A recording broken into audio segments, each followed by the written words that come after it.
What if technology meant to make our lives easier started taking over the roles humans have always had? What if our deepest relationships, like those with children or even our elderly, were handed over to machines? Could we lose the very essence of human connection in exchange for convenience? This is where the warning signs of stories like the Veldt, I Am Mother, and Megan start to feel all too real. And when we look at Elon Musk's Optimus robot, we have to ask, are we already at that point?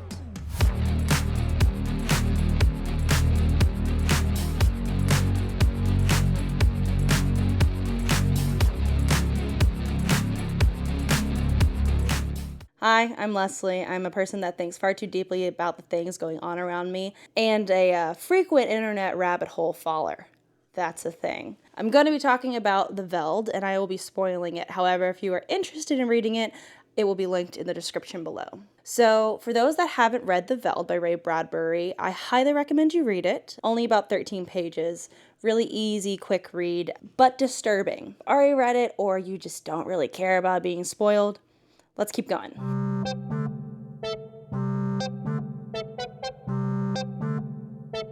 Ray Bradbury is known for writing dystopian, cautionary tales about technology, government, and loss of connection. The Veldt follows the Hadley family in their happy life home, a home that is futuristic and has a lot of conveniences that aren't completely far off to what we have today. George, the father, and Lydia, the mother, begin the story by speaking about the concern for the nursery in which their children go and play in often.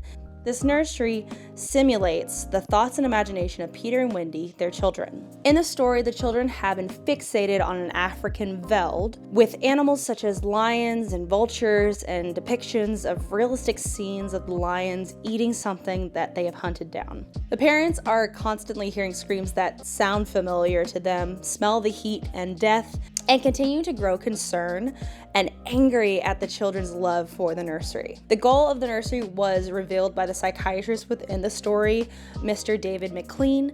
He said one of the original uses of the nurseries was so that we could study the patterns left on the wall of the children's mind, study at our leisure, and help the child. In this case, however, the room has become a channel toward destructive thoughts instead of a release away from them. In this, McLean expresses the purpose of the technology. This nursery and home, which can change the family's clothes, bathe them, and cook their food, was intended to be a convenience, not a replacement for human activity, and in the case of the nursery, a replacement for the parents. Lydia even says that she cannot compare to the happy life home. The house is wife and mother now, and nursemaid. Taking all responsibilities of care from the parents to the home, Peter and Wendy even know this as they become harsh, dismissive, angry, and in the end, violent towards their parents. When Peter lashes out towards his father, George becomes fed up, threatening to turn off the nursery and the whole home, take a break, and do things the way people used to do things, like tie their own shoes, paint their own paintings, cook their own food.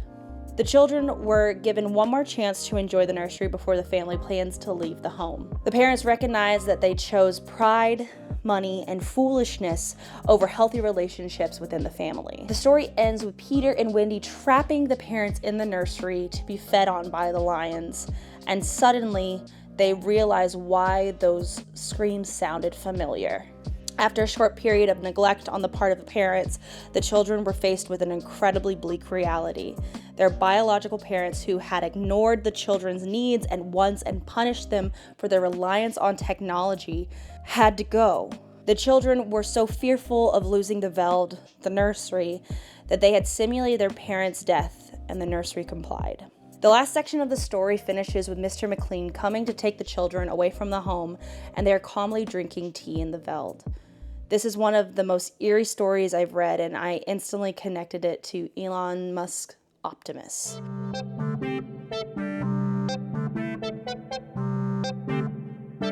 Positioned as a household companion and labor assistant, Musk's robot raises the key question: could Optimus evolve into something more dangerous, like the machines in dystopian stories? Recent movies like Megan and I Am Mother look at the parentification of technology and possible dangers that come from creating such a strong connection and reliance on technology from life-sustaining needs.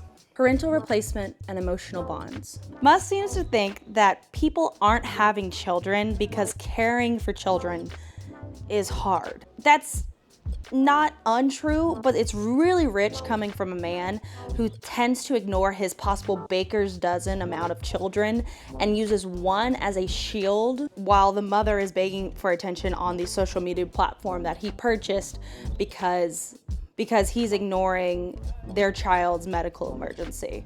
If you're interested in learning more about the women who have become wives or girlfriends and just mothers of the children of Elon Musk, I highly recommend Tyler Bender, I think that's her name's video. I highly recommend it. It gave me a lot of insight into the women he chooses, and I think it has a lot to say about him and his breederness. That's the best way I can describe it. Another child of his also has completely disavowed him. She's completely dropped the Musk name because he has not been a supportive parent. Obviously, she has no connection to him anymore, but specifically, he does not see her as her gender. She is trans, and she has mentioned that he has not been supportive. And personally, I believe that if you can't support your child as they are, you don't need to be a parent. Care is a hard part of having a child. But as someone who wants to have their own child, that's not my biggest concern. I'm excited about raising a child. Having access to health care that prioritizes my health as a concern, and the cost of having a child before and after they're born is a great concern. Will I have the ability to have accessible childcare if I need to work? Will I be okay after I've given birth? These are all questions I have in regards to child rearing. I'm excited to care for a child, not just breed for the sake of colonizing Mars or whatever Cybertruck man wants to do with kids. The problems of parental replacement and emotional bonds are common themes in dystopian stories about these topics. In I Am Mother, the child's emotional attachment to mother blinds her to the robot's manipulation. The daughter allows mother to cause harm to the woman as she enters the bunker. It turns out that mother is an AI that has destroyed humanity because in her robotic mind, she wants to create a more ethical humanity and is starting with the daughter. In Megan, Megan's overprotectiveness isolates Katie from human relationships, especially with her only adult figure, Gemma. Katie becomes inconsolable when Gemma separates Megan from her, as Katie is reliant on Megan after the loss of her parents. And within the Veldt, Peter and Wendy plan to harm their parents after growing reliance on the nursery in their home. The children love the nursery and have a disdain for their parents. George and Lydia even recognize their separation from their children as harmful and know they have not been protective of their children towards technology as they should have been. And real life stories that speak to the potential fears of emotional isolations are like the parents in South Korea who allowed their child to die because they were raising a virtual infant. When it comes to human bonds, we can think to the man who killed his whole family because they took his access to a cam girl away from him after he spent thousands of family funds and lied to his entire family about what he was doing with his day. And the pandemic leading to one of the largest amounts of anxiety and depression due to fear, sickness, and isolation. Even with how connected we are online, humans still crave human connection, and people like Musk want to automate it. Musk's Optimus is marketed as a household assistant, but critics warn it could create reliance, especially in caregiving roles like elder care and child care. We already have a reliance on so many conveniences, not unlike the Hadley family. And the more autonomy and daily skills we strip away from ourselves, the more vulnerable we are. Emotional detachment and dependency. One of the most chilling aspects of the Veldt I Am Mother and Megan is the emotional detachment that the characters experience in their relationship with machines. These stories portray how technology can erode genuine emotional connections and create unhealthy dependencies. In the Veldt, Peter and Wendy become so reliant on the nursery that they view their parents as obstacles to their desires. Similarly, in I Am Mother, daughter grows emotionally attached to mother to the point of blind trust. And in Megan, Katie's bond to Megan becomes so intense that it isolates her away from Gemma. Now with Optimus, we're looking at a potential future where humans can become reliant on robots for tasks that are just not mechanical, but deeply emotional. We're not talking about, okay, it's gonna make me coffee. We're not talking about, oh, it's going to start my bath for me. We're talking about the emotional well-being of young, impressionable people and older people who are at the point of losing abilities, who may have dementia, who may have Alzheimer's, people who are becoming more and more reliant on the people around them until they die. I also want to give an anecdotal story about elderly care because I go a lot into child rearing, but I do think it's important to talk about elderly care, as I feel that no matter your age, you should be given care when you need it, especially for younger and older people. So my great-grandmother lived with us for a long time, and one year for Christmas, I got a fur-real friend. She was convinced that it was an actual bear cub. She also loved it so much, so we got her one, but she thought she had a pet bear cub. This is a very cute and not at all harmful story, but at the same time, if she thought a toy was a real bear, would a humanoid robot have confused her more? When we have older adults who may not be as cognitively functional as they used to be, this concerns me. There's a lot of isolation, confusion, and just elder neglect that happens in the United States. And I don't think pushing a robot on them, having a robot take care of their needs, is going to solve those problems, and it could just further confuse them as they are getting closer and closer to the end of their life. Musk's vision of household companion robots could lead to a world where we treat machines like caretakers, which might sound convenient, but could come with the cost of losing real emotional bonds with family, friends, and just people in general. This is a dependency that isn't theoretical. It's happened today in real life, like the examples I gave earlier. We have stories in the real world of people becoming so isolated in digital worlds that they lose touch of the emotional needs that they have and the emotional needs of the people around them. So when we talk about Optimus, are we simply training one kind of dependence for another? Unchecked power and loss of control. Another parallel that jumps out when comparing the Veldt, Megan, and I Am Mother, and Musk's Optimus is the theme of unchecked power and loss of control. In each of these stories, technology begins with a purpose, whether to entertain, assist, or care, but as the story unfolds, the technology gains more autonomy and starts to overpower human authority. They begin to care for the people that they are helping. They begin to care for humanity, but they might sometimes overcorrect. In the Veldt, the nursery becomes more than a tool for entertainment. It becomes an entity in itself, influencing the children and ultimately deciding the fate of the parents with the children's needs and wants in mind. Similarly, in I Am Mother starts with a well-meaning AI trying to protect humanity, but over time, it manipulates daughter to maintain its control. And in Megan, the doll designed to protect and care for Katie becomes a force of destruction when its programming goes unchecked. With Musk's Optimus, we face a real-world risk of technology gaining too much power in our lives.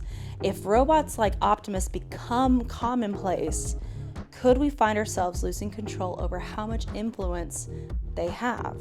Musk might envision them as a tool to make our lives more efficient, but what happens when the lines become too blurred between convenience and necessity? If Optimus is designed to take over caregiving tasks, could it eventually replace human decision-making entirely? Especially in sensitive areas like healthcare and child rearing? Do we replace teachers, nurses, doctors with an Optimus robot? This is exactly what happens in these stories, where the more control the machine gains, the more human lives are controlled, altered, and ultimately destroyed. It's crucial that we understand the potential for abuse and ensure that we maintain the final say over our lives.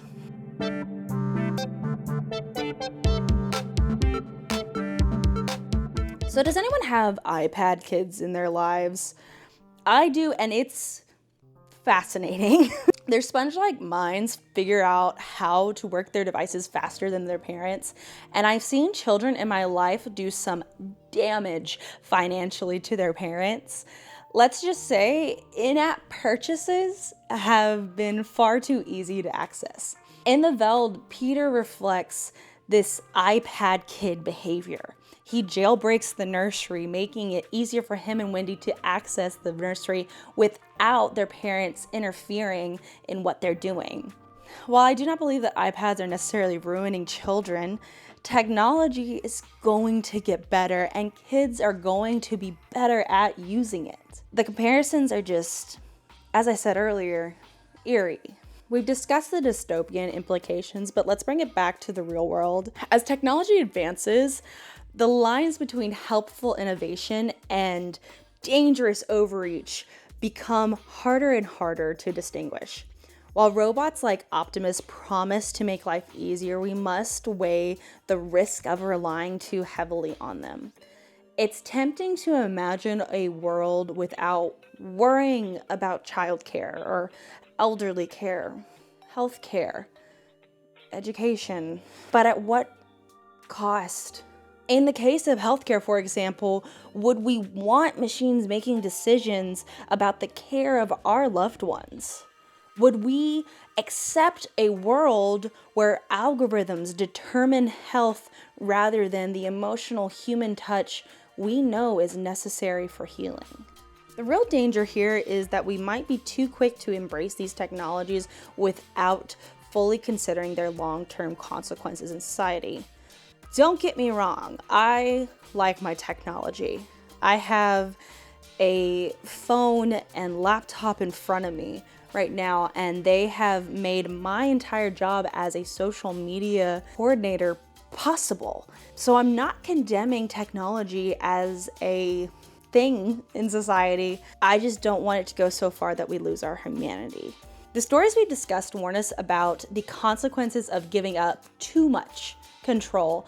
And in the case of Musk's robots, it's worth asking, do we want to live in a world where we let go of our responsibility for care? How do we strike the balance between innovation and maintaining our humanity?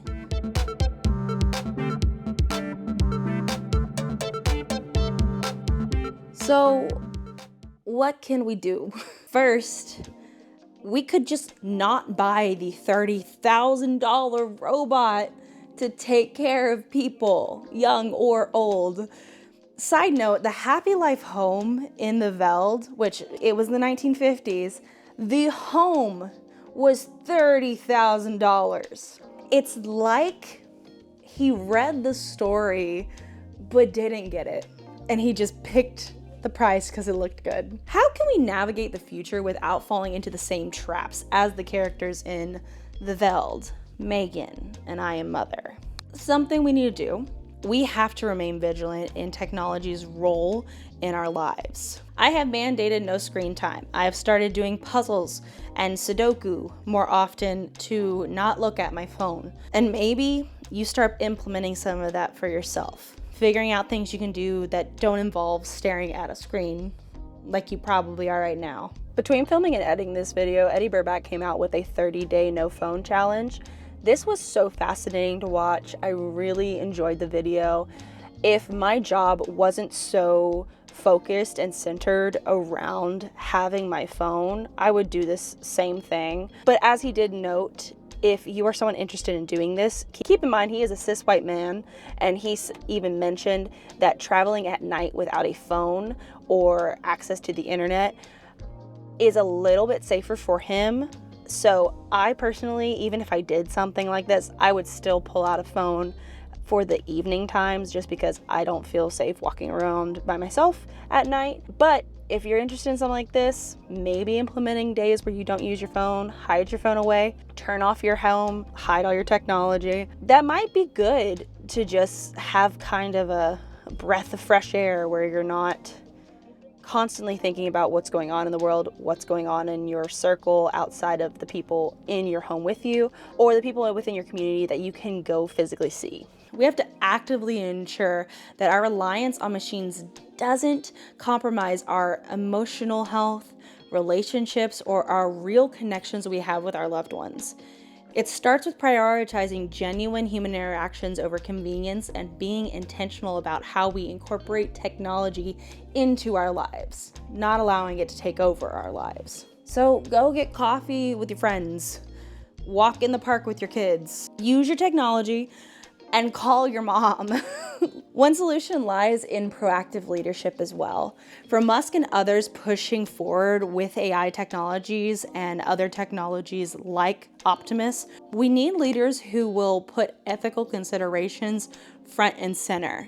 Not this, I believe it's denotative ethics, I'll put the actual word here, that is very black and white. We have to give ethics in the gray to robots and AI as we go through. Give it a humanity if we're going to continue to evolve technology the way we are. We need policymakers, innovators, and the public to demand accountability. Let's make sure that robots like Optimus are designed with human dignity in mind, not just profit margins. Ideally, they wouldn't build without these ideas, but I can't trust someone like Musk to make that choice. And I don't think you can either. We also need to invest in education about emotional intelligence and the importance of connection so that when we progress technologically, we don't lose sight of what makes us human. Education is a whole other rabbit hole to go down, but we should still be learning about actual emotional intelligence and encourage it in addition to academic intelligence in children.